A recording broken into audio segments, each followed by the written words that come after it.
मंगलाचरण। अष्टाध्यायी जगन्माता यस्य चित्तात् समुत्थिता वेदानाम् उपकाराय तस्मै पाणिनये नमः। આપ સર્વેનું સ્વાગત છે. આપણે સંજ્ઞા પ્રકરણ યા કેટલીક સંજ્ઞાઓને જોયા પછી પહેલું પ્રકરણ ઈત પ્રકરણ અથવા ઈતકરણ પ્રકરણ શરૂઆત કરી છે. ગઈકાલે પહેલું સૂત્ર યાની કે 1-3-2 પહેલો અધ્યાય ત્રીજો પાદ બીજું સૂત્ર શરૂઆત કરી છે. આ સૂત્રો છે જેમ જેમ સમજતા જઈએ તેમ તેમ તમારા ચિત્તમાં સ્થિર થઈ જવા જોઈએ. બિલકુલ સમજી જાઓ એટલે આપોઆપ આવી જશે, એની મારી ગેરંટી છે તમને. પણ સમજ પડવી જોઈએ, અને સમજ પડી એટલે સિદ્ધ થઈ ગયું. આટલું સહેલું છે. તો સૂત્ર છે 1-3-2 ઉપદેશે અચ અનુનાસિક હિત. આવું સૂત્ર છે. 4 પદો છે. પહેલા ઉપદેશે. મારો અવાજ ક્લિયર નહીં આવે તો બોલતા રહેજો, લગભગ તો ક્લિયર જ હશે. સિવાય કોઈને નેટવર્કની તકલીફ હોય તો જ આવું થશે, અથવા તમારો ડેટા દિવસનો વપરાઈ જાય તો આવું કરશે, બાકી ક્લિયર આવશે. મારી પાસે 300 MPBS નો પ્લાન છે, જે પાટણમાં હાઈએસ્ટ છે, છતાં ક્યારેક લો થાય છે. તો 1-3-2 ની પહેલા તમને એક વસ્તુ બતાવી દઉં. અનુવૃત્તિ અહીંયા આપેલી નથી કે છે નહીં, જરૂર પણ નથી, સ્વતંત્ર છે.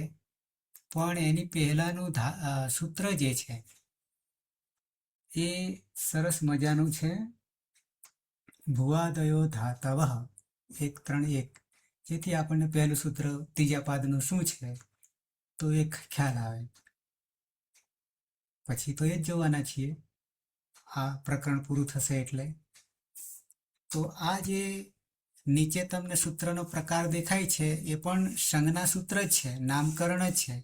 પણ કોની સંજ્ઞા, કોનું નામકરણ કર્યું છે તો કે ધાતુ સંજ્ઞા. ધાતુ સંજ્ઞાના 2 સૂત્રો છે. નામના પણ 2 સૂત્રો આવશે. તેવી રીતે ધાતુના 2 સૂત્રો છે. એમાં ઓરિજિનલ મૂળ ધાતુ કોને કહેવાય તો એમાં નામ એવું કર્યું છે કે ધાતવઃ બહુવચન છે ધાતુનું. તો ધાતુ કોને કહેવાય તો ત્યાં આપણે ધાતુ એટલે તો ક્રિયા જ કહ્યું છે, આખ્યાત કહ્યું છે, ધાતુ કહ્યું છે. પણ અહીંયા એવી વ્યાખ્યા કરે છે, અને એ વ્યાખ્યામાં મોટા ભાગે અહીંયા ભૂ લખ્યું છે, ભૂ. તો અહીંયા પણ ભૂ છે. એ એક ધાતુનું નામ છે, અને તમારે જ્યાં ભણવામાં આવ્યું હશે તો મોટા ભાગે ભૂ જ આવ્યો હશે, પહેલો ધાતુ આવ્યો હશે. પ્રક્રિયાની દ્રષ્ટિએ, ભણવાની દ્રષ્ટિએ આ પહેલો નથી, એ પણ તમને કહી દઉં. હા, ગણતરીની દ્રષ્ટિએ, નામકરણની દ્રષ્ટિએ, વિજ્ઞાનની દ્રષ્ટિએ પહેલો જરૂરી છે. એની પણ સ્પષ્ટતા તમને કરી દઉં, પછી પાછા ઈતકરણ પર આવી જઈએ છીએ. તો ભુવાદયો તમને અહીંયા પદ બતાવું. ભુવાદય પ્રથમા બહુવચન છે, અને ધાતવઃ પણ બહુવચન છે. તો અર્થ કરવા જઈએ તો ભૂ ઇત્યાદય યાની વગેરે. વગેરે જ્યારે લેવા જઈએ ત્યારે આંકડો ફિક્સ છે આપણી પાસે, આ સૂત્ર પૂરતો. બીજું એક સૂત્ર છે પાછું આનું. સનાદ્યંતા ધાતવઃ આવું સૂત્ર એક છે, બે જ સૂત્ર છે, દર્શન કરાવી દઈશ વાત આવી ત્યારે. પણ એમાં ભુવાદયો ધાતવ ભૂ વગેરે આદિ કેટલા? 1930 ફિક્સ આંકડો. બીજા બુકોમાં, વેબસાઇટમાં અહીંયા પણ તમને આંકડા જુદા જુદા મળશે, 2000 ઉપર મળશે ક્રિયાઓ, ધાતુઓ. પણ આપણે બિલકુલ સ્પષ્ટતા કરીને કેમ 1930 એનું સોલ્યુશન લાવીને, નિરાકરણ લાવીને 1930 પર આવેલા છીએ. એટલે 1930 રાખીશું. ભુવાદયો, ભૂ વગેરે આદય વગેરે આવું લઈશું. પહેલું નામકરણ કર્યું છે ભૂ ધાતુનું, અને પછી વગેરે કહી દીધું છે. અને વગેરેમાં 1930માંથી એક કાઢી નાખીએ, બાકીના બધા વગેરેમાં સમાવેશ કરીશું. 29 બરાબર છે, કારણ કે ભૂ આવી ગયો. તો એ બધા શબ્દો જે છે કોણ છે? ક્રિયાવાચક છે. અને ક્રિયાવાચક હોવાના કારણે એને ધાતુ સંજ્ઞા એટલે નામ આપીએ છીએ.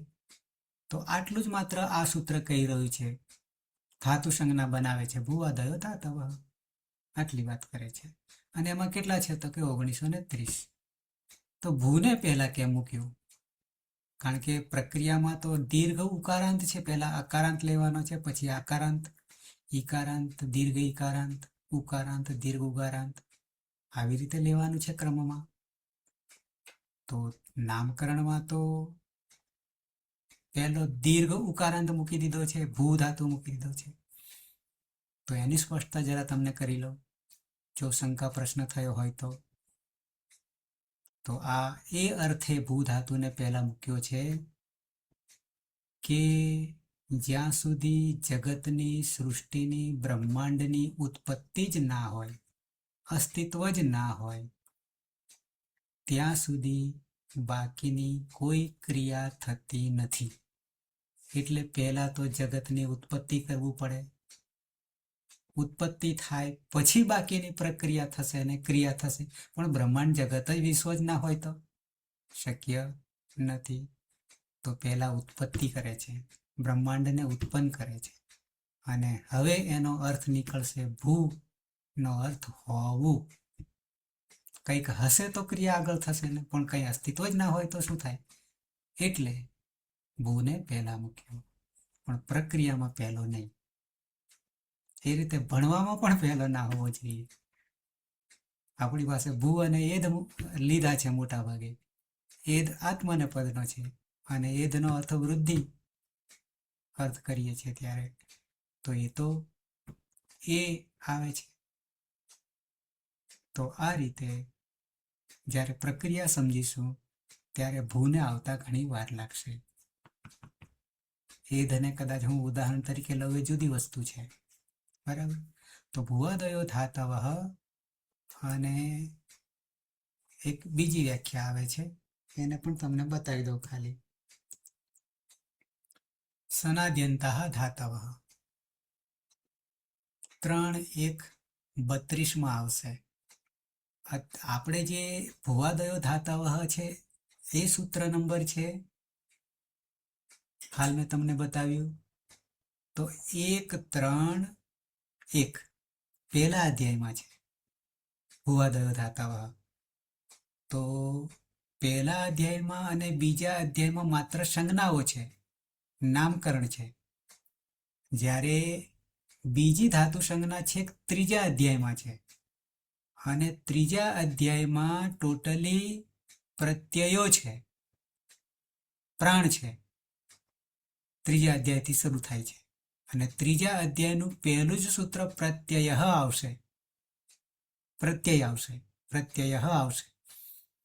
તો હવે પ્રત્યયના અનુસંધાનમાં પ્રત્યય લાગીને ધાતુ બને છે. કયા પ્રત્યયો આવશે તો શોર્ટમાં કહી દે છે, ફરી પાછો ત્યાં જઈશ, પણ અત્યારે હું તમને પ્રસંગ આવ્યો એટલે કહી દઉં.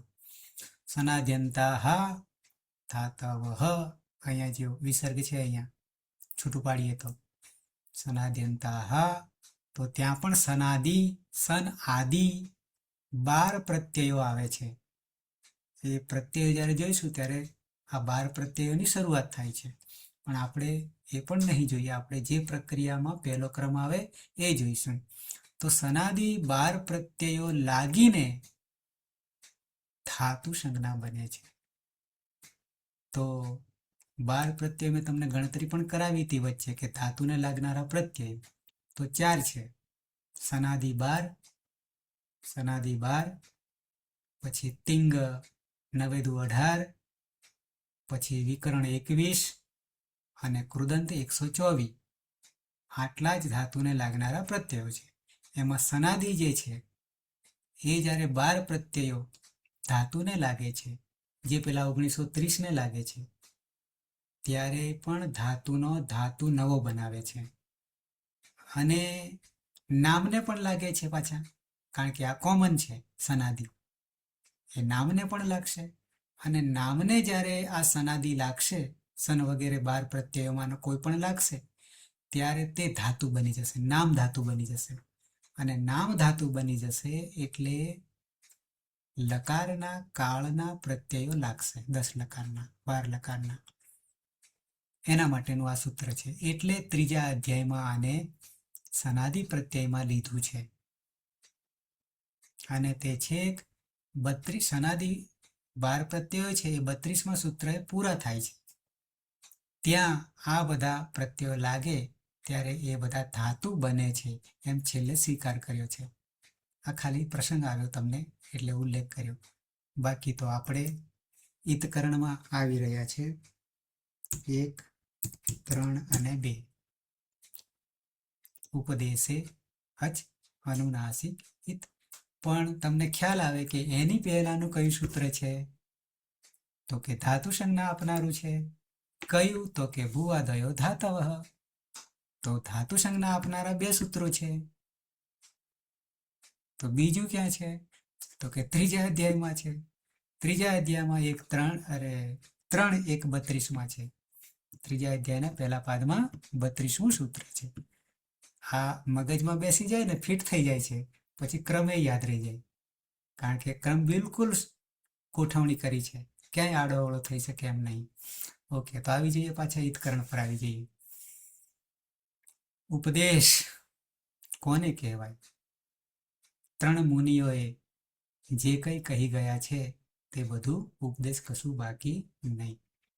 એટલું ધ્યાન રાખવું કે આપણું કહેલું ઉપદેશ નથી. આ 3 કહી ગયા છે, ભગવાનના વાક્યો છે.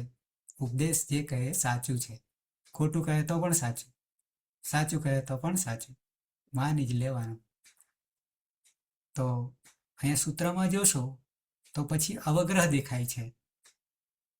એ અવગ્રહ ઝડપથી બોલવામાં છૂટું પાડીએ ત્યારે આખો અ થઈ જાય છે, પણ ભેગું બોલવાથી અડધી માત્રાનો પણ સમય નહીં રહેતો તો અડધો અ થઈ જાય છે. અડધો અ જાણે કે ઉચ્ચારણ થતું જ નથી. પણ આપણે ઉપદેશે અચ. પછી અહીંયા જ દેખાય છે તમને, અહીંયા અ છૂટો પાડી દીધો અચ, પણ હવે જે જ દેખાય છે એ જનો શું થઈ ગયો છે? નીચે છૂટું પાડીએ તો તમને પદછેદમાં દેખાશે. પહેલા ઉપદેશે ત્યાં સુધી તો ક્લિયર છે, પછી અવગ્રહનો અ કરી નાખ્યો છે, અને પછી શું દેખાય છે? અહીંયા જ દેખાય છે. જનો શું થઈ ગયો? ચ થઈ ગયો. તો હવે તમે વિચારી શકશો કે ચ ક્યાં છે ને જ ક્યાં છે. એટલા માટે જ કક્કો જરૂરી હતો. ચ ક્યાં છે અને જ ક્યાં છે? કોઈ કહી શકશે? જિગ્નેશભાઈ, તમારું સ્પીકર ઓન કરજો તો મને સંભળાશે. હા સર. ચ ક્યાં છે અને જ ક્યાં છે આપણી વર્ણમાતૃકામાં? વર્ણમાતૃકામાં કચટ તપ ચ વર્ગમાં જ કયા નંબરનો છે? ત્રીજા નંબરનો. બરાબર છે. બરાબર છે. હવે એક વસ્તુ સમજી લેવાની છે, આ સંધિનો વિષય છે, આવશે ત્યારે સમજાવીશ. પણ જ્યાં જ્યાં સંધિ મુક્ત કરીશું, છૂટી પાડીશું, તો આપણા વર્ગ છે કચટ તપ 5, કચટ તપ, ત્યારે પહેલો વર્ગ જે છે એનો જ્યારે સંધિ મુક્ત થઈ જશે, એટલે કે ઝડપથી બોલવા જઈશું, ઉતાવળથી બોલવા જઈશું, તો પહેલાની જગ્યાએ ક્યાં કૂદકો મારી દઈશું? ત્રીજા પર કૂદકો મારી દઈશું. આવું 5 વર્ગમાં થશે. જે વર્ગ આવશે, ક વર્ગ હશે તો ગ થઈ જશે, ચ વર્ગ હશે તો જ થઈ જશે. આ રીતે દરેક વર્ગમાં ત્રીજો પહેલાની જગ્યાએ ત્રીજો થઈ જશે. પહેલો થવો એને ચરત્વ કહીશું અને ત્રીજો થવું એને જસ્ત્વ કહીશું. આવા નામ આગળ આવશે. આ તો ખાલી તમને કહી રાખું. આપણો વિષય તો ઈતકરણનો છે. એક સૂત્રને ખોલીએ ને કોઈ પણને ગમે ત્યાંથી 3978 માંથી, તો બધા સૂત્રને આવરી લેશે. કોઈ પણ એક ખોલીએ ત્યારે આટલી તાકાત આમાં છે. તો જનો શું થઈ ગયો? ચ થઈ ગયો, પહેલો થઈ ગયો, અને એનો અહીંયા ત્રીજો થઈ ગયો. અચ્છા, ઓકે. હવે અહીંયા અજનું નાસિક ઈત કરવા જાઓ તો તમને કાંઈ ખબર ના પડે, સૂત્ર વાંચવા જાઓ તો. અને પછી એ ખબર પડે કે અહીંયા તો જ છે ને અહીંયા ચ કેમ લખ્યો? પહેલી દ્રષ્ટિએ આ ખોટું લખ્યું એવું જ જાણે. ઉપર જ છે ને અહીંયા ચ થઈ ગયો, તો અહીંયા જ હોવો જોઈએ, આવું મગજમાં આવે. ચ ખોટો લખાય એવું બેસે, બરાબર. સંધિના નિયમ આપણે છેલ્લે જોઈશું ત્યારે સમજાશે, પણ શોર્ટમાં ઝડપથી બોલવા જઈએ ત્યારે પહેલાનો ત્રીજો જતો રહે છે.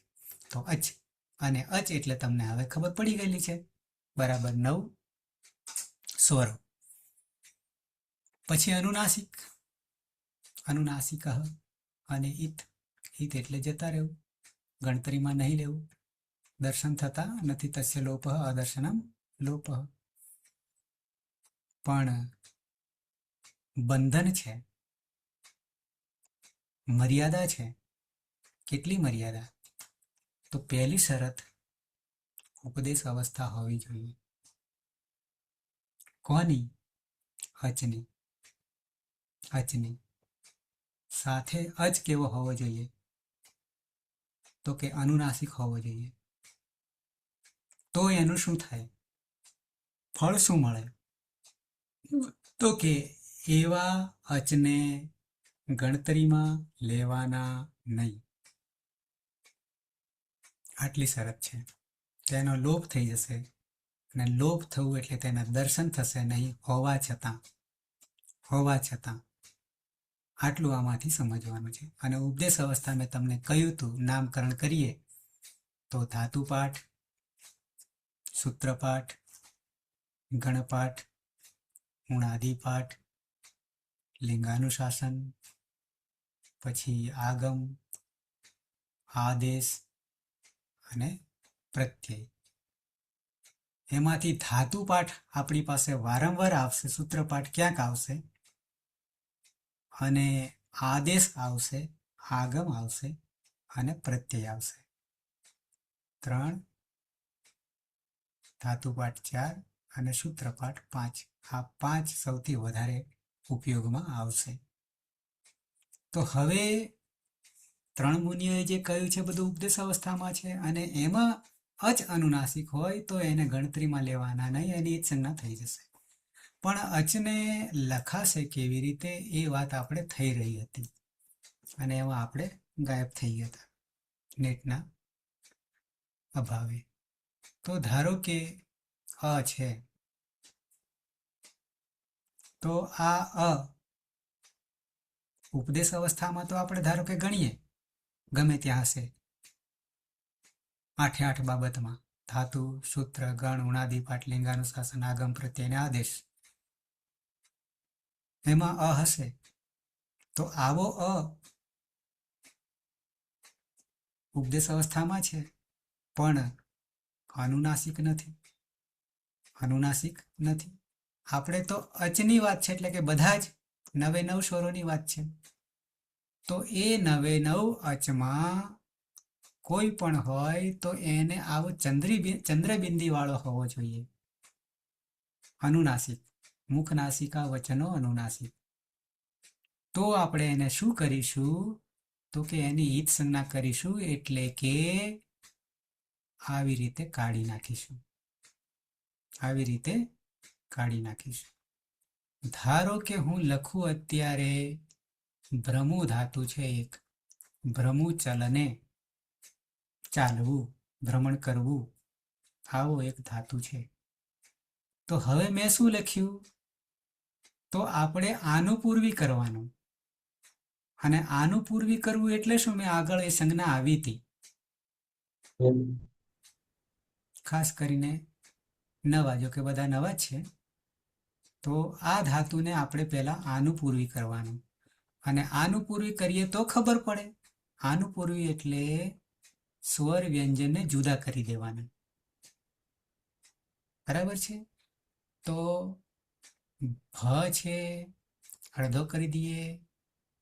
ર છે, આજે લીટું મેં કર્યું, જેને આપણે રેપ કહીએ છીએ. ભકાર, રેપ અને અકાર, આટલું છે. ભ્ર, ભ્ર.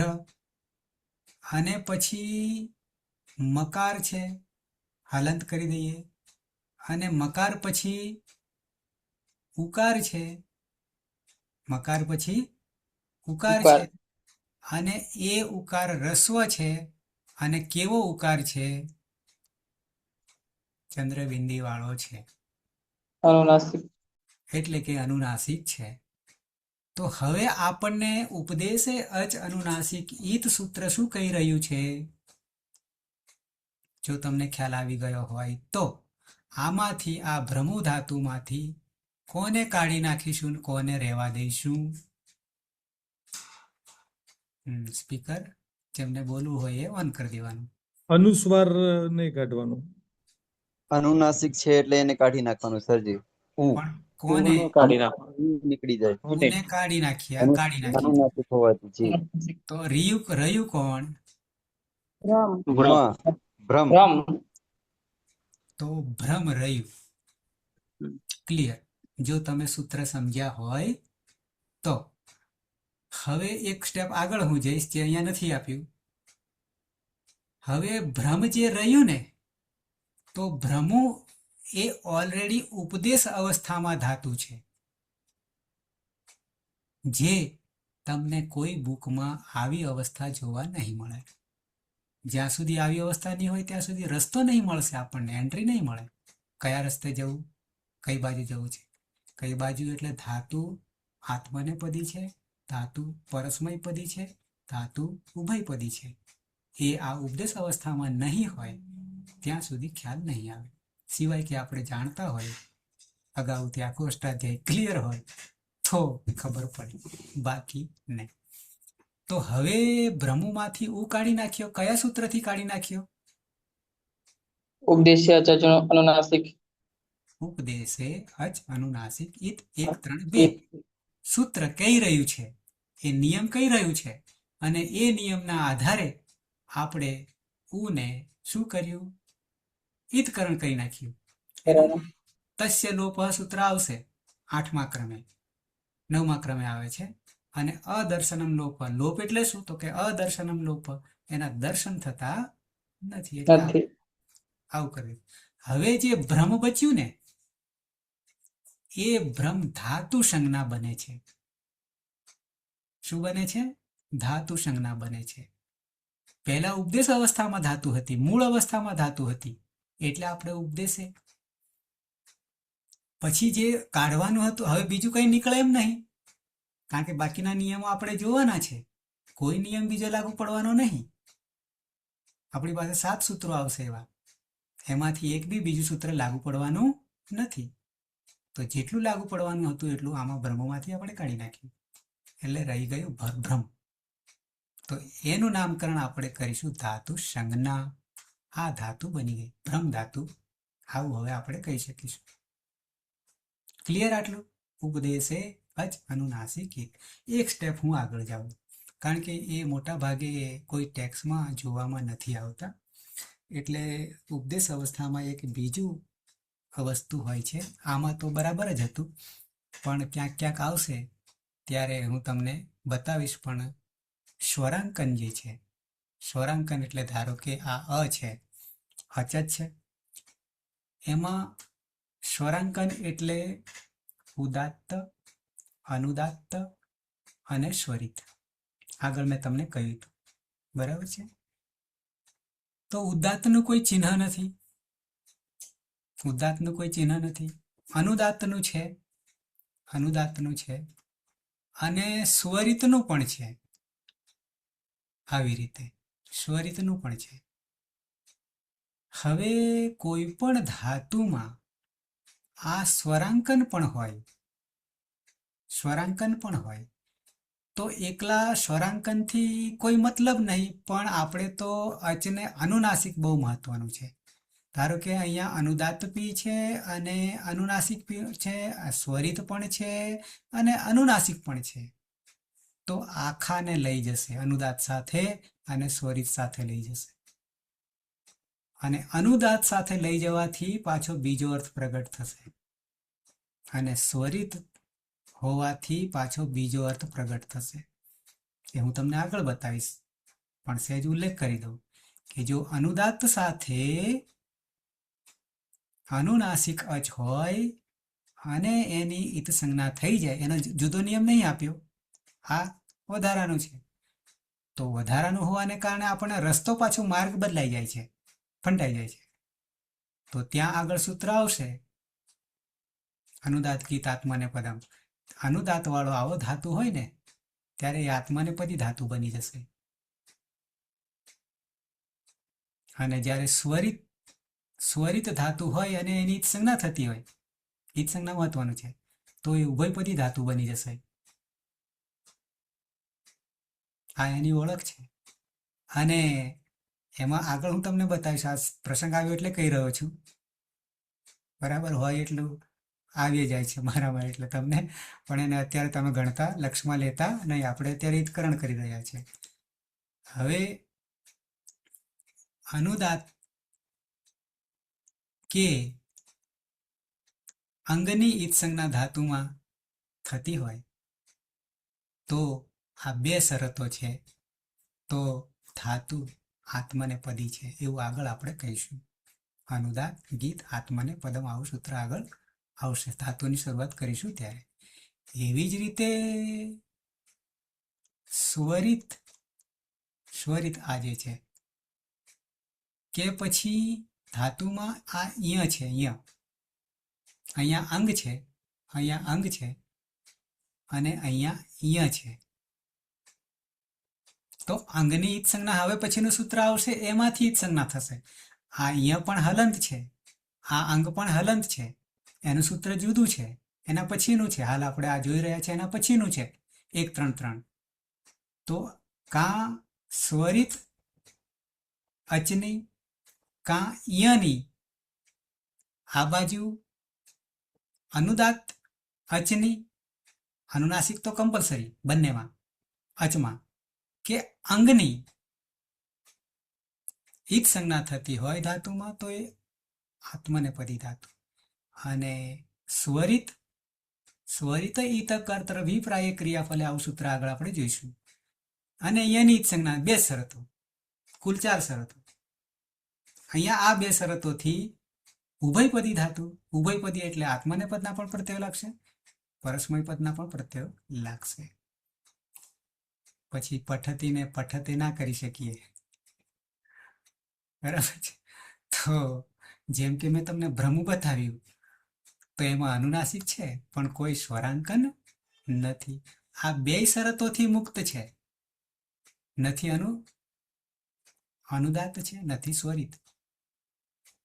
પરિણામે 4 શરતોથી જે મુક્ત ધાતુ હોય એને આપણે પરસ્મય પદી ધાતુ કહીશું. શેષાત પરસ્મય પદમ, આવું સૂત્ર આગળ આવશે.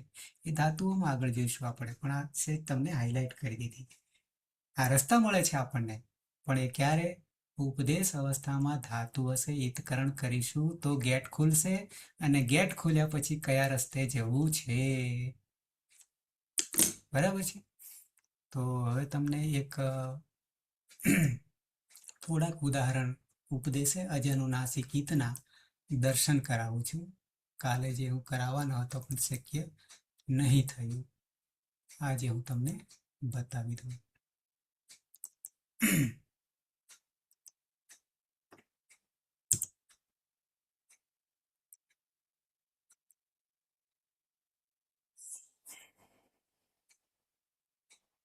અષ્ટાધ્યાયી સહજબોધ જે છે, જેને આપણે મદદ તરીકે લેવાના છીએ, સહાય તરીકે લેવાના છે, એમાં ચોથું પ્રકરણ છે પહેલા ભાગનું. એમાં 10 ગણના ધાતુઓની યાદી 1930ની આપી છે. એમાં ભવાદી ગણ, પહેલો ગણ ભૂ ધાતુના આધારે ભવાદી ગણ નામકરણ પડ્યું. મેં આગળ ભૂ કેમ લીધો એ તમને સ્પષ્ટતા કરી. હવે અહીંયા તત્ર વિશેષ ધાતવ, પહેલા ગણના વિશેષ ધાતુઓ. કુટુંબમાં એક માણસ વિશેષ હોય છે, એને ધ્યાન રાખવું પડે, ખાસ જે વિશેષ હોય એને સાચવવો પડે. તેમ દરેક 10 ગણમાં વિશેષ ધાતુઓ આવશે.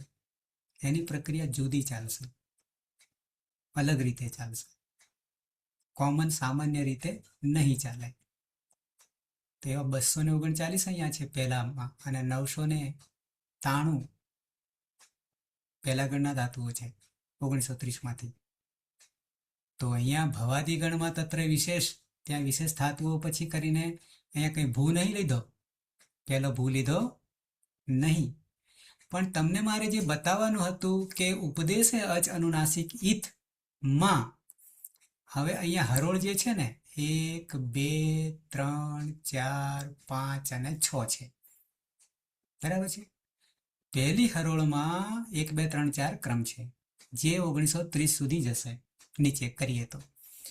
પછી બીજી એના પછી બીજા ક્રમે એની એક પછી દેખાય છે, એ ઉપદેશ અવસ્થામાં ધાતુ છે, ક્રિયા છે, મૂળ અવસ્થામાં, જેને આપણે ઉપદેશે અજનુનાસિક ઈતમાં પહેલું પદ જે છે ને ઉપદેશે, આવું તમને કોઈ બુકમાં નહીં મળે એ બી તમને કહી દઉં, કારણ કે આ લખવું અઘરું છે અને કોઈ લખ્યું જ નહીં, એ બી તમને કહી દઉં. તો ગુહુ જે છે એ ઉપદેશ અવસ્થામાં ધાતુ છે, અને સંવર્ણ જે છે એ એનો સંસ્કૃતમાં અર્થ છે. પછી છેલ્લે હિન્દીમાં લખ્યું છે એનો અર્થ, હિન્દીમાં શું અર્થ થાય તે. આટલું નંબર 2માં ગુહુ એ ઉપદેશ અવસ્થામાં રહેલો ધાતુ છે. પછી સંવર્ણે તો એનો અર્થ કર્યો છે. હવે એના પછી અહીંયા મારું કર્સર તમને દેખાય તો એ ગુહ થઈ ગઈ. શું થઈ ગયું?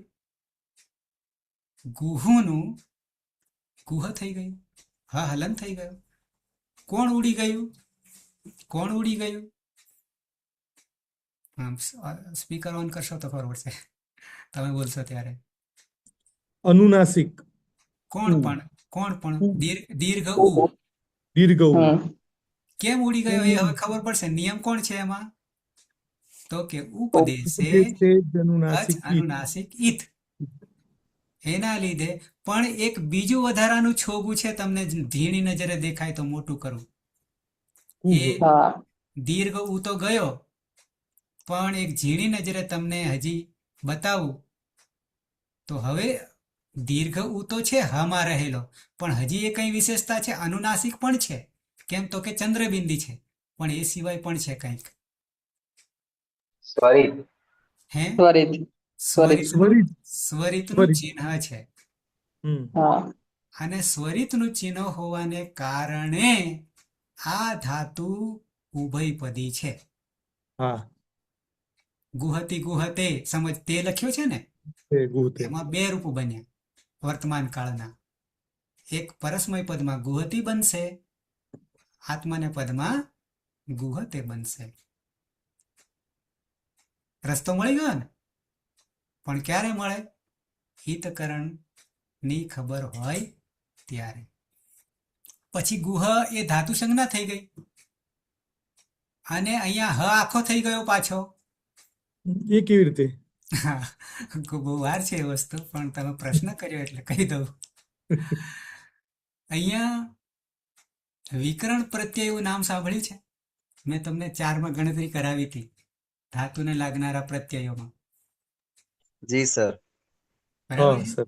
અય. દરેક ગણને અલગ એક ચોક્કસ પ્રકારના પ્રત્યય હોય છે. 10 ગણના વિકરણ ચોક્કસ પ્રત્યય હોય છે. જી. પ્રત્યયો છે. એ ક્યારે લાગશે ને ક્યારે નહીં લાગે એ બધું આગળ હું તમને કહીશ, પણ હાલ પ્રશ્ન આવ્યો એટલે આ ધાતુ ભવાદી ગણ પહેલા ગણનો છે અને પહેલા ગણનો વિકરણ પ્રત્યય જે ઉપર સૂત્ર આપ્યું છે ને, અહીંયા તમને દેખાશે કર્તરી શપ. શું લખ્યું? કર્તરી શપ એ સૂત્ર છે 3:1:68. ત્રીજા અધ્યાયના પહેલા પાદમાં 68મું સૂત્ર છે. એ આ સપ દેખાય છે ને, એ વિકરણ પ્રત્યયનું નામ છે. પણ આપણી પાસે આ કર્તરી શપ એ સૂત્ર છે પાછું, અને ઉપદેશ અવસ્થામાં છે. તો ઉપદેશ અવસ્થામાં આના પછીનું સૂત્ર આવવાનું છે બીજા નંબરે, ઉપદેશ અનુનાસિક ઈત પછી તરત.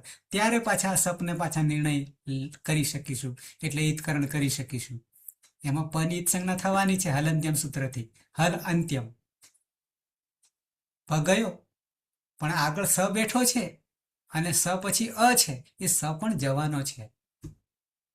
અને તો બચે કોણ એમાં? સપમાં અ બચે છે.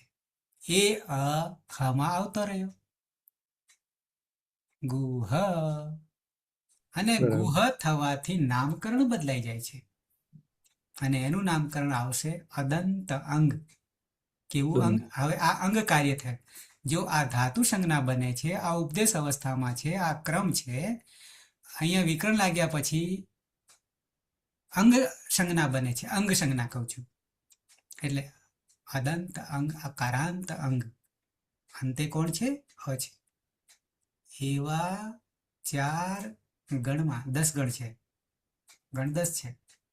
એવા 1, 4, 6, 10 ગણના ધાતુઓને ભેગા કરી દઈએ તો 1700 ધાતુ આંકડો ફિક્સ છે. અને 6 ગણના ધાતુઓ 230, કુલ 1930. તો 1700 ધાતુઓમાં વિકરણ પ્રત્યય લગાવીશું ત્યારે અજ આવીને બેસશે અને એને અદંત અંગ કહીશું. અને દંતજન. હા, અદંત અંગ કહીશું એટલે એના પ્રત્યયો જુદા છે. અનદંત અંગ જ્યાં અંગ અ નહીં આવે, 230 ધાતુમાં અ નહીં બેસવાનો, ત્યાં બીજું કોઈ બેસવાનું છે અ સિવાય, તો અનદંત અંગ થઈ જશે, ત્યાં એના પ્રત્યય જુદા બનશે. અને એક ત્રીજો અભ્યસ્ત અંગ આવશે ત્યાં આપણે જોઈશું. અત્યારે ઈતકરણ છે. પછી તો સીધું પ્રત્યય ટીપનો ટી લાગી ગયો છે, તનો લાગી ગયો છે બનાવીને. એ હજી ઘણી વાર છે, આપણે એક એક સ્ટેપ જઈએ છીએ, એક એક સ્ટેપ જઈએ છીએ. હજી એક ધાતુ તમને તમારું સંતોષ થાય ત્યાં સુધી કે ઉપદેશ અનુનાસિક ઈત ક્યાં ક્યાં સાર્થક થઈ રહ્યો છે. બરાબર છે? તો હવે બીજા નંબરે શું દેખાય છે? ગુપુ દેખાય છે. જોઈ શકો છો ને બીજા નંબરે? તો ત્યાં પણ તમે હવે આ શસ્ત્રનો પ્રયોગ કરી શકો, આ મંત્રનો પ્રયોગ કરી શકો. કયા મંત્રનો? ઉપદેશે અચ અનુનાસિક ઈત. શું કરશું હવે એમાં આપણે?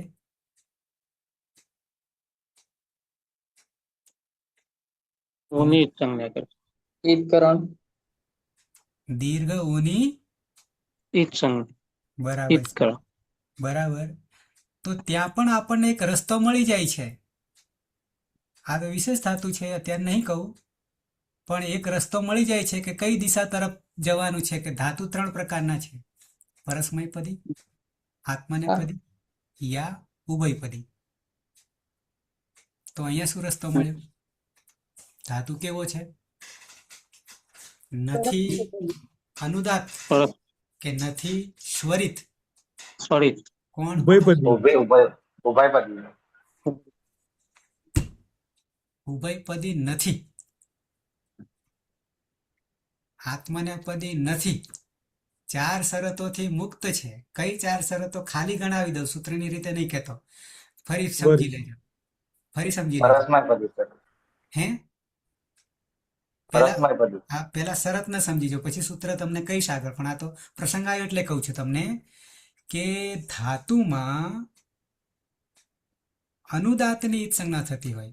અનુદાત એટલે નીચે આડી લીટી હોય અને અચ અનુદાત. હોય અને અચ હોય, વધારાનું કહું છું, તો એ માત્ર આત્મનેપદી ધાતુ. એમાં બે શરતો છે. કાં પછી અંગની ઈત સંજ્ઞા થતી હોય. અંગની હંમેશા હલંત્યમ સૂત્રથી જ થશે. એ બીજું સૂત્ર આપણે આવીશું ત્યારે સમજીશું. આ બે શરતો કાં અનુદાત્તની અચની, કાં હલંત અંગની. અંગ એટલે ક ખ ગ ઘ પાંચમો, ક વર્ગનો પાંચમો, તો આત્મનેપદી ધાતુ. આટલું ક્લિયર? ઓકે. હવે નંબર 2, ઉભયપદી ક્યારે? આગળ હું ભણાવીશ જ તમને જ્યારે આવશે ત્યારે, પણ અહીંયા એક વધારાનું તમને કહી દઉં છું કે સ્વરિતની ઈત સંજ્ઞા થતી હોય, જેમ કે ઉપરના પહેલા ધાતુમાં, કે પછી ઈયની ઈત સંજ્ઞા. ઈય એટલે ચ વર્ગનો પાંચમો, ચ છ જ જ ઈય. હા, આ બે માંથી કોઈ એકની ઈત સંજ્ઞા થતી હોય. ઈત સંજ્ઞા એટલે ખબર પડી?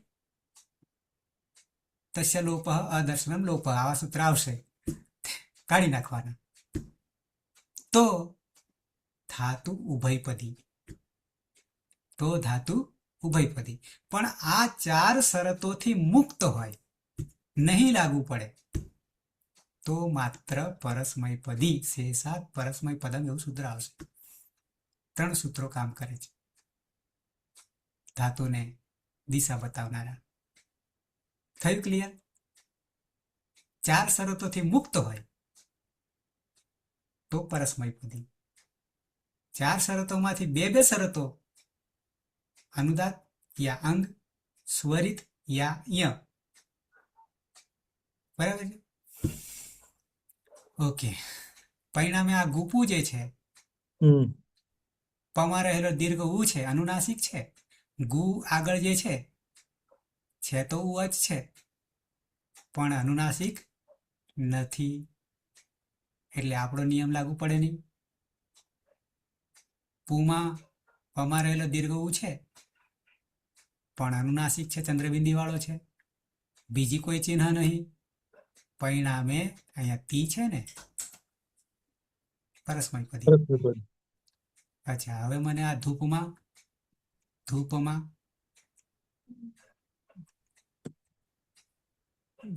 પણ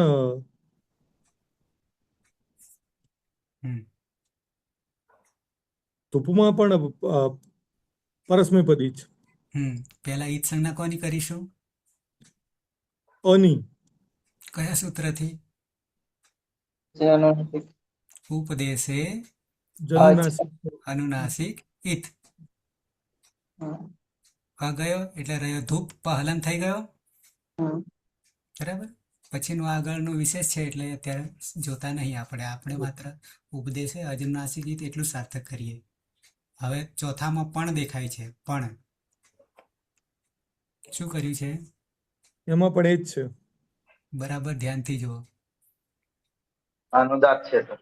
અનુદાત છે. અનુદાત છે. હા હા હા હા. છે ને? હા. તો શું થઈ ગયું?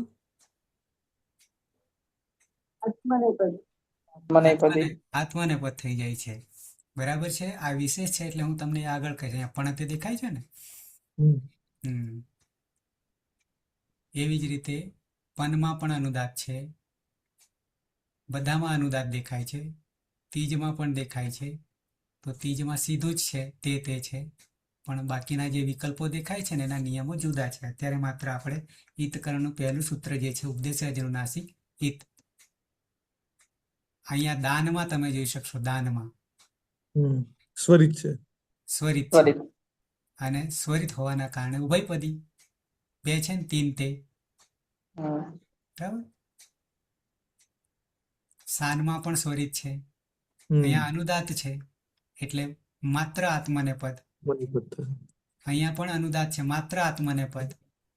હવે મેં તમને ભ્રમુ કહ્યું તું ને, આવ્યું? આ ભ્રમુ મને એટલા માટે યાદ આવ્યું કે 270 લેક્ચર મારા આની આગલી બેચમાં 9 થી 10 માં થઈ રહ્યા છે, એમાં ભ્રમુ ચાલી રહ્યું છે. આજે પૂરો કર્યો અને માત્ર 4 લખા 10 માંથી 12 માંથી. એટલે તમે વિચારી શકશો આપણે હજી કેટલા પાછળ છીએ. તો આટલું પૂરતું છે ઉપદેશ અજ્ઞાનાસિક હિતમાં. હા હા, આ ધારો કે લસ છે, સ્વરિત છે. હવે ગમલું જે છે, ગમલું ગતો ગચ્છતિ, ક્યાં ગચ્છ ક્યાં ગમ એ આગળ છે, પણ મૂળ તો ગમલું ઉપદેશ અવસ્થામાં. આ ખબર જ નહીં હતી કોઈને કે મૂળ ધાતુ શું છે. આપણે માત્ર ગચ્છ જાણીએ, ગમ બી નહીં જાણીએ. બરાબર. તો અહીંયા લૃ છે, અચ અનુનાસિક છે, આખો જતો રહ્યો. હવે ગમાં પણ અનુદાત છે, ગમાં રહેલો અ, પણ અનુનાસિક નહીં, ચંદ્રબિંદી નહીં, બચી ગયો એટલે ગમ થઈ ગયું. આટલું પૂરતું છે ને. યમમાં પામાં આ નિયમ લાગુ પડતો નથી, કારણ કે અનુનાસિક નહીં. દ્રા છે, અનુનાસિક નહીં. આ ઓકે. આપણે એટલું ધ્યાન રાખવાનું કે જે ક્રમમાં આપણે માહેશ્વર સૂત્રોમાં ભણ્યા છીએ 1 થી 14 સૂત્રોમાં, એમાં પહેલા અચ આવ્યા 1 થી 4 સૂત્રો. 1 થી 4 સૂત્રો અચ આવે. અય ઉન રૂલુક એ ઓઅંગ અય ઔચ. એ જ ક્રમમાં આપણે આગળ વધીશું નામકરણમાં અને પ્રક્રિયામાં. તો હવે ઈતકરણમાં પણ વારો પહેલો કોનો આવ્યો? અચનો આવ્યો. ઈતકરણમાં પહેલું કામ કોનું લીધું? અચનું લીધું. તો અચનું નિરાકરણ ઈતકરણમાં આપણે કરી દીધું. શું? તો કે ઉપદેશ અવસ્થા તો બધાને છે જ, કોઈ બાકી રહેવાનું નથી. જે 8 બાબતો છે: ધાતુપાઠ, સૂત્રપાઠ, ગણપાઠ, ઉણાદિપાઠ, લિંગાનુશાસન, આગમ, પ્રત્યય, આદેશ. તમને મારી જેમ પછી યાદ રહી જાય એક એક પદ, શબ્દ, નામ. આટલા ઉપદેશ અવસ્થામાં છે. આ સિવાય બીજું આ કંઈ આવવાનું નહીં. આટલામાં અચ હોય પણ શરત અનુનાસિક. અનુનાસિક ગમે ત્યાં હશે, આગળ પાછળ વચ્ચે, પણ અનુનાસિક હોય. અને રાગ આવે તો અનુનાસિકની સાથે સાથે, નાસિકાની સાથે સાથે કાં સ્વરિત બી બની શકે, ક્યાં અનુદાત બી બની શકે. તો પાછો એક રસ્તો પાછો અલગ મળશે. તો અત્યારે માત્ર અચ જે છે 9 એ 9 દીર્ઘ ગણી લેવાના. અને અનુનાસિક હોય, ચંદ્રબિંદી વાળા હોય તો એની ઈત સંજ્ઞા થશે. સૂત્ર છે ઉપદેશે અચ અનુનાસિક ઈત. એ 4 પદો સમજી લેવાના છે, અને સમજી જશો તો એ તૈયાર થઈ જશે. ક્રમ છે 1 3 2, અને 1 3 1 પહેલું ત્રીજા પાદનું પહેલા અધ્યાયનું એ ભુવાદયો ધાતાવહ છે,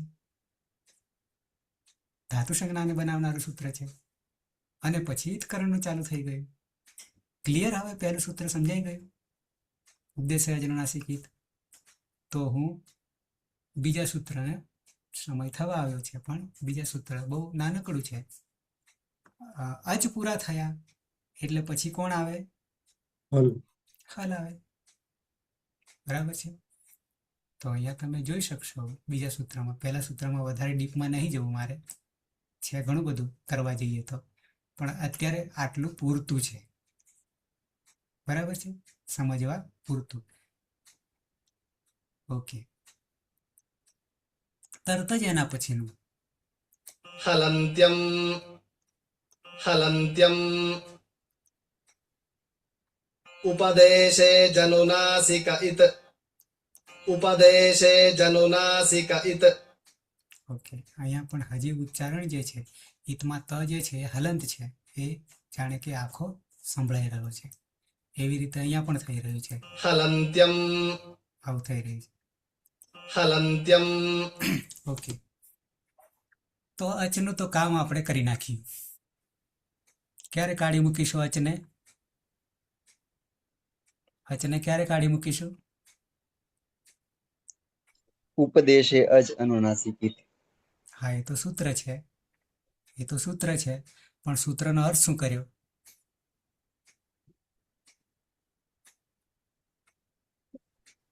ઉપદેશમાં આનુનાસિક સાથેના જે અચુ હોય એનું ઈત સંજ્ઞાથી એનું લોપ કરી નાખવાના. બ્લોક કરી નાખવાનું, બરાબર, કાઢી નાખવાના. કાઢી નાખવાના એટલે એના દર્શન નહીં કરવાના, ભલે ને સામે ઊભો છે. કારણ કે આપણા આ વર્ણો જે છે ને, વર્ણો એ નિત્ય છે, ત્રણેય કાળમાં ટકી રહે છે. એટલે આપણે દર્શન ખાલી નહીં કરીએ અને ગણતરીમાં નહીં લેવાના. બરાબર છે? છે તો ખરા. અદર્શનમ હા, લોપઃ. દર્શન. હા, હા, દર્શનમ લોપ. એ પછી તમને બતાવું છેલ્લે, પછી પૂરું કરીશ. છેલ્લે જે વિવો છે, બહેનો હશે, એ બરાબર આપણે શીખવા બેઠા છીએ, કશું પૂરું કરવા નથી બેઠા, એ સમજી લેજો. ના સમજાય તો પૂછી લેવાનું. બરાબર છે? તો ફરી પાછો કહી દઉં અર્થ. ઉપદેશમાં કશું રહેતું નહીં બાકી. 8 બાબતો મેં તમને નામ સાથે ગણાવી. બરાબર? અત્યારે ભલે નામ નહીં આવડે, પણ કંઈ બાકી નહીં. કંઈ બાકી નહીં એટલે 3 મુનિઓ જે કહી ગયા છે, પાણીની જે અષ્ટાધ્યાયી લખી, પછી વાર્તિક, કાત્યાયન વાર્તિક અને મહાભાષ્ય પતંજલિ, આ ત્રણેય ભેગા થઈને જે કંઈ કહ્યું છે બધું ઉપદેશ જ આપણને આપ્યો છે. અને એ ઉપદેશ આપ્યો છે એમાંથી જ્યાં જ્યાં અચ હશે અને અનુનાસિક હશે તો એને આપણે શું કરીશું? આ સૂત્રથી 1, 3, 2 થી સંજ્ઞા કરી દઈશું. ગણતરીમાં નહીં લઈએ, કાઢી મૂકીશું, લોપ કરી દઈશું. હોવા છતાં આટલું કામ પહેલા કરવાનું. આટલું કામ પહેલા. તો એક ગેટ, દરવાજો, એક ચાવી, પેલા લેયર હોય છે ને લોકમાં ખોલવાના, તો એક ખુલશે લેયર. બીજું લેયર આવ્યું એ જ લોકનું એન્ટ્રી પાસ. તો હવે વારો આવ્યો હલંત્યમ. વારો આવ્યો હલંત્યમ. એને છૂટું પાડીએ. હવે આ બધું મેં શરૂઆતમાં તમને કહ્યું હતું કે 14 માહેશ્વર સૂત્રોમાંથી આપણે પ્રત્યાહાર બનાવ્યા હતા 44, 42. એ જ આગળ આવીને નડશે. એ જ આગળ આવીને નડશે. જેમ કે ઉપદેશે અજનુનાસિક હિતમાં પ્રત્યાહાર કોણ આવ્યો? અચ આવ્યો. અને અચ બરાબર 9 ને સ્વીકારીશું. હવે બધે આપણે 9 લખવા જઈએ, બોલવા જઈએ તો શું દશા થાય? એટલા માટે અચ કહેવું પડ્યું. અને અચ કહેવામાં પણ આપણને મંત્ર આપી દીધો, આદિરંત્યનું સંહિતા. આવી જઈએ હલંત્યમ. પાછા કાલે બી આને લઈ લઈશું. તો છૂટું પાડીએ તો હલ અને અંત્યમ. 2 પદો છે, ઉપર એક જ દેખાય. હવે સીધો અર્થ કરવા જઈએ તો હલ એટલે વ્યંજનો કેટલા? 33. માહેશ્વર સૂત્રના કયા સૂત્રથી કયા સૂત્ર સુધી? 5મા સૂત્રથી 14મા સૂત્ર. 5મા સૂત્રથી 14મા સૂત્રથી 5મું સૂત્ર હયવરટ. આ બધું પૂછવા જાવ તો તમે કાલે હય વરડ થી હલ સુધી. હા, આ બધું પૂછવા જાવ ને તો કાલે કેટલા ગાયબ થઈ જાય. ઓકે, પણ ટકી રહેજો. તો હયવરટ છે એ હથી લઈને 14માં લ છે. આદિરંત્યને સહિતા હલ બરાબર 33. પ્રથમા એક વચન હલ અને અંત્યમ પ્રથમા એક વચન. હવે આ 2 પદોથી એટલું સમજાય આપણને કે હલ અંતે છે, પણ શું એનું? તો હવે તમને એક બીજી રીત બતાવું. જે વિશ્વના જેટલા ગ્રંથો હોય, કોઈ પણ પ્રકારના હોય, એ બધા પ્રકારોથી જુદા તરી આવનારો આ ગ્રંથ છે કે જે વસ્તુ કોઈ ગ્રંથોમાં નથી આપવામાં આવતી. અચ્છા, નીચે તમને તો દેખાશે. અહીંયા હવે શું દેખાયું? અનુવૃત્તિ. અનુવૃત્તિ. ઓકે, આગલા સૂત્રમાં, બીજા સૂત્રમાં આજે આગળ જોયું ને આપણે, એમાં અનુવૃત્તિ ખાલી છે. ખાલી છે ને, અધિકાર ખાલી. નીચે નામકરણ આપી દીધું. અહીંયા આપણને અનુવૃત્તિમાં શું જોવા મળ્યું? ઉપદેશે આવું લખ્યું છે. અને એ ક્યાંથી લીધો? તો આગલા સૂત્રમાં 1 3 2 અને આ 1 3 3. અને એટલું જ નહીં, બીજું પણ લીધું. ઈત એ પણ ક્યાંથી લીધું? ઉપરના સૂત્રમાંથી. હવે એવું કહેવા માંગે છે કે 1 3 3 સુધીમાં આ સૂત્રને સમજવા માટે બીજા કોઈ પદની આગળ આવી ગયું છે અને એની જરૂર પડી. 6500 સૂત્ર પહેલા આગળ હોય જે તે પદ શબ્દ, પણ અહીંયા જરૂર પડી તો એને આપણે અનુવૃત્તિમાં મૂકી દેવાનું છે સમજવા માટે. તો ઉપરથી નીચે ઉતારીએ છીએ આ સૂત્રને સમજવા માટે. એટલે ઘણીવાર એવું બને છે કે સૂત્રને સમજવા માટે ઉપરનું સૂત્ર કે ક્યાંયનું સૂત્ર મેઇન કામ કરતું હોય, આ તો ખાલી વધારો કરતું હોય. જેમ કે ઉપર અચની વાત થઈ ગઈ, હવે વારો આવ્યો હલનો.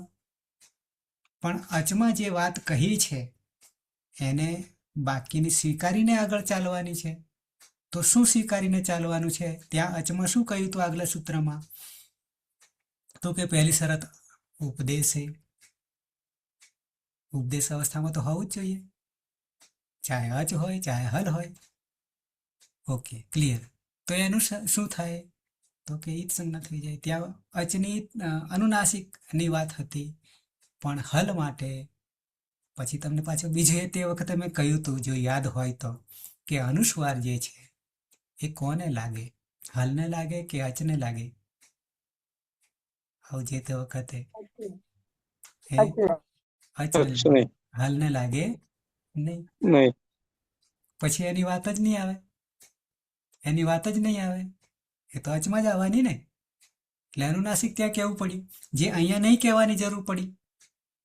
પણ ઉપદેશે તો કોમન થઈ ગયું.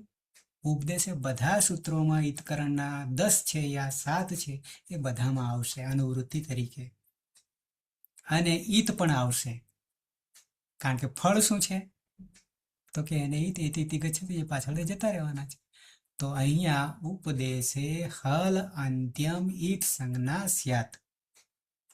ઉપદેશે અંત્યમ હલ ઈત સંજ્ઞા સ્યાત. અહીંયા થોડું બદલાઈ ગયું છે, પણ ઉપદેશ અવસ્થામાં હલ 33 છે, પણ શરત એટલી છે કે અંતે હોવા જોઈએ. આગળ વચ્ચે નહીં, અંતે હોવા જોઈએ. એનું ઉદાહરણ તમને 14 માહેશ્વર સૂત્રોમાં 14 માહેશ્વર સૂત્રોમાં અંતિમ હલ હતા. 14 પહેલામાં અણ, બીજામાં ક, ત્રીજામાં અંગ, ચોથામાં ચ, પાંચમામાં ટ, છઠ્ઠામાં અણ, સાતમામાં મ, આઠમામાં જ. તો એ બધા આ સૂત્રથી, હલંત્યમ સૂત્રથી શું થઈ જાય છે? ઈત સંજ્ઞા થઈ જશે. જેના કારણે પ્રત્યાહારમાં પણ આપણે ગણતરી કરી નથી.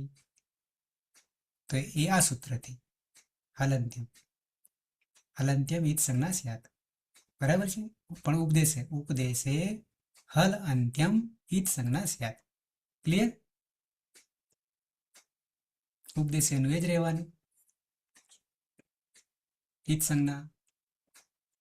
જેમ કે અહીંયા તુમુન છે, અંતિમ ન હલન છે, જતો રહેશે. નકાર ઈત સંજ્ઞક ભવતી એટલે તુમુ થઈ જશે. હજી તુમુમાં અહીંયા મુમાં છે, પણ અહીંયા બતાવ્યું નથી, કારણ કે હજી એ લખવામાં અહીંયા ખામી છે, સ્વરાંકન નથી કર્યું. ડુ 50 દેખાય છે, ત્યાં એ હજી રહી જાય છે સ્વરાંકન. કર્યું હોય તો અહીંયા તો હજી ડુએ જશે, આ સ તો જાય ખબર પડી જાય હલંત્યમથી. આ ચ જે છે એમાં ચમાં રહેલો અ પણ જાય છે, પચ ખાલી રહે છે હલંત. એટલે હજી આમાં ખૂટે છે. ભૂમાં કંઈ નહીં લાગુ પડે, કારણ કે કશું છે જ નહીં. હલ છે આમાં ભૂમાં, બરાબર. તો ફરી પાછો હું હલંત્યમને લઈ લઈશ. મારે શું તમને બતાવવાનું હતું છેલ્લે પૂરું કરવા માટે? કંઈ કહ્યું તમે પૂરું કરતા પહેલા? હા, તસ્ય લોકો અને આદર્શન લોકો કદાચ.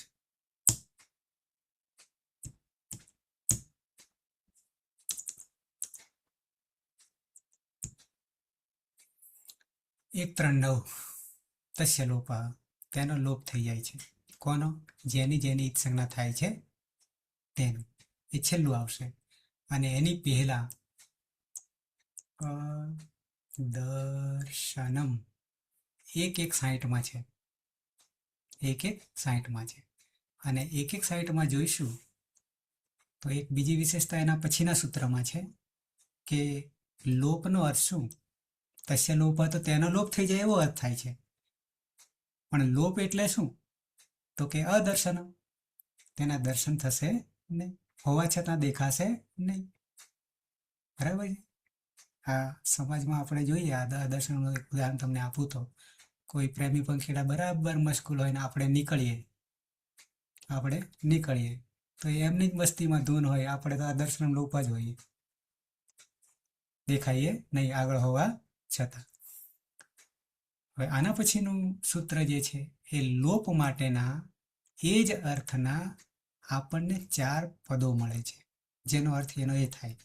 પણ કોઈ એક વર્ણને લોપ કરશે, કોઈ એક આખા પ્રત્યયને લોપ કરશે, આવી જુદી જુદી રીતે 4 પ્રકારે લોપ કરશે. તો પ્રત્યયસ્ય લુક્શ્લુલુપઃ, તેના પછી તરત મૂકે છે તો કે લોપ નો અર્થ લુક પણ થાય એટલે પણ લોપ જ સમજવાનું, શ્લુ નો અર્થ પણ લોપ જ કરવાનો, અને લૂપનો અર્થ પણ લોપ જ કરવાનો. અનુવૃત્તિ અદર્શનની આવી. એટલે આ 4 લોપ. ફરી પાછો આગલામાં લોપ છે, લુક છે, શ્લુ છે અને લૂપ છે. આ બધાનો અર્થ શું? અદર્શનમ. હા, જોડે હતું એટલે મેં તમને કહ્યું. હવે જરા જેમનો વિડીયો બંધ છે એ આવી જાઓ ઓન, પછી આપણે દર્શન કરીને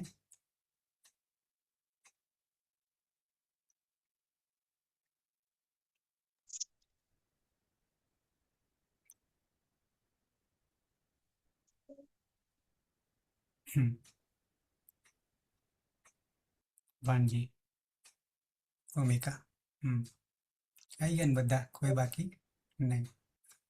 નિમેશ, નિમેશની પાસે બહુ મોટા સ્ટુડન્ટ બેઠા છે. ઓકે, એટલા માટે કે તમારા ચહેરા ચમકે છે કે પછી બરાબર છે, તેજ આવે છે કે કેમ? અને તેજ ક્યારે આવે? કંઈક સમજાય તો, નહીં તો તેજ ઘટવા માંડે. છે કોઈને પ્રશ્ન? ના પ્રશ્ન હોય તો હું તમને પૂછી શકું કે સમજાય છે તમને? સર, જે ઉપદેશ જનુનાસિકિત હતો ને આપણું, જે એમાં પેલું થોડું હજુ કન્ફ્યુઝન રહે છે કે સ્વરિત વાળું પેલું જે નિયમ છે ને એ થોડુંક એ હજુ એમાં થોડી ઓછી એને અત્યારે લેવાનો જ નથી. અચ્છા, મેં એક વધારાનો તમને કહ્યું, જો લેવાનો એ થશે. નહીં સર, એ નહીં, એ સર એવું નહીં.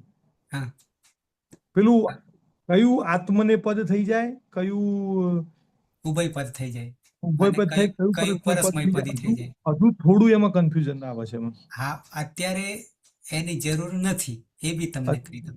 છતાં હું તમને બતાવી દઉં છું, અત્યારે જ બતાવી દઉં છું. એ આગળ આવવાનું છે. અચ્છા, એવું. અત્યારે તો માત્ર આપણે કોની ઈદ સંજ્ઞા થાય છે, પણ પછી કાલ ઉઠીને પાછા તમે કહેશો કે આવું સ્વરાંકન આવ્યું તો શું કરશું? તો એના બેના દર્શન પણ કરાવી દઉં તમને અત્યારે. બરાબર, તમારો પ્રશ્ન જે છે એને નિરાકરણ થઈ જશે. તો અનુદાત અહીંયા દેખાશે 1, 3, 12 દેખાય છે? अनुदात्तङित आत्मने पदम् આત્મને પદી ધાતુ ક્યારે કહેવાય? હા, વિડીયો તમારો ઓડિયો બી ઓન કરજો. Okay sir, clear. ક્યાં નિરાકરણ કરીશું? આપણે અત્યારે સ્ટેપ બાય સ્ટેપ, પહેલું પગથિયું, બીજું પગથિયું, બરાબર છે? એટલે એ આગળ આપણે જો અંગકાર અને અનુદાત. અનુદાત આ ગીત દેખાય છે ને, આ અંગ છે. એ જો અંગ તો આપણને સીધી લીટીમાં હલનત્યમથી ખબર પડી જશે ધાતુમાં, પણ સાથે સાથે ક્યાંક અનુદાત પણ હશે તો એ ધાતુ જે છે એ કયા પ્રત્યયો લાગશે? આત્મને પદ. પદના જ લાગશે. અને પાછું આત્મને પદ એટલે શું? તો કે ક્રિયાનું ફળ જે છે એ પોતાને મળે. પોતાને મળે. એવી જ રીતે તમને ખાલી દર્શન કરાવું, અત્યારે એને ભૂલી જશો કે સ્વરિત અહીંયા છે 1, 3, 72 છે. स्वरितञित कर्तृभिप्राये क्रियाफले બરાબર. હવે આ ઉભયપદી બને છે, પણ ઉભયપદી એટલે આત્મને પદના પણ લાગે અને પરસ્મય પદના પણ લાગે. એ જે વાપરનાર છે એ ફળ કોને આપવું છે એના પર આધાર રાખે, ડિપેન્ડ રાખે. તો અહીંયા સ્વરિતની સંજ્ઞા થાય, પણ સ્વરિત તો એકલો કઈ હોય નહીં, એ અચમાં હોય. અને અચમાં હોય તો પાછી બીજી શરત અનુનાસિક હોવું જોઈએ. બરાબર. એ તો આપણે અત્યારે કરી રહ્યા છીએ. એટલે મેં કાલ ઉઠીને કે આ તો સ્વરિતનું આવ્યું ને અનુદાતનું આવ્યું તો શું કરશું? તો જાય કે નહીં જાય? બધાને લેતો જાય. અને પ્લસ અહીંયા છે તો એ ધાતુ ઉભયપદી બનશે. અને આ 4 શરતોથી આમાં કદાચ આની તરત જ કદાચ આપ્યું હોય શેષાત પરસ્મય પદમ, નહીં આપ્યું પણ કયું છે જરા જોઈ લઈએ તો ખબર પડશે. શેષાત આર્યુ 1, 3, 78 છે. શેષાત કર્તરી પરસ્મય પદમ એટલે બાકીના, એટલે કે શેષાત એટલે બાકીના, અને બાકીના એટલે કે 4 શરતોથી જે મુક્ત છે એને આપણે પરસ્મય પદ તરીકે સ્વીકારીશું. પણ એ વિષય વસ્તુ આવશે, આગળ આવશે, અત્યારે નહીં લેતા. અત્યારે માત્ર હિતકરણ કરીએ છીએ. ઓકે. બરાબર. પણ આ તો કાલ ઉઠીને પાછું આવું તમને શંકા થાય. પછી હવે અતીત તો ક્લિયર છે, કારણ કે પહેલી બેચનો છે. જિગ્નેશભાઈ બરાબર છે? રસ્તા પર ગાડી? બરાબર છે. હા, વિક્રમ તો આવે છે.